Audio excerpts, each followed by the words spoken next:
July August গণহত্যা মামলার তালিকাভুক্ত আসামি কমেডি অভিনেতা সিদ্দিকুর রহমান সিদ্দিককে গণধোলাইয়ের পর থানায় সোপর্দ করেছে ছাত্রদল।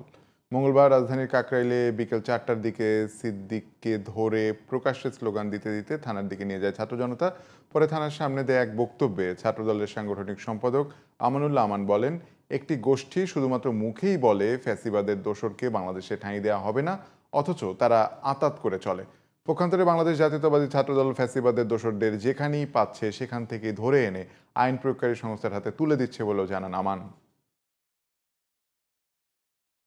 একজন নিকৃষ্ট ফ্যাসিবাদের দালাল হিসেবে আমরা তাকে আইনের হাতে সুপর্দ করে দিচ্ছি এবং পাশাপাশি আপনাকে এই বার্তাটি আমরা দিতে চাই। এখানে অন্যরা অনেক সময় অনেক জায়গায় আমরা মব জাস্টিস দেখি, আমাদের ছেলেরা ছাত্রদলের তারা তাকে ধরে আইনের হাতে তুলে দিয়েছে, এখানে কোনো মব ক্রিয়েট হয় না।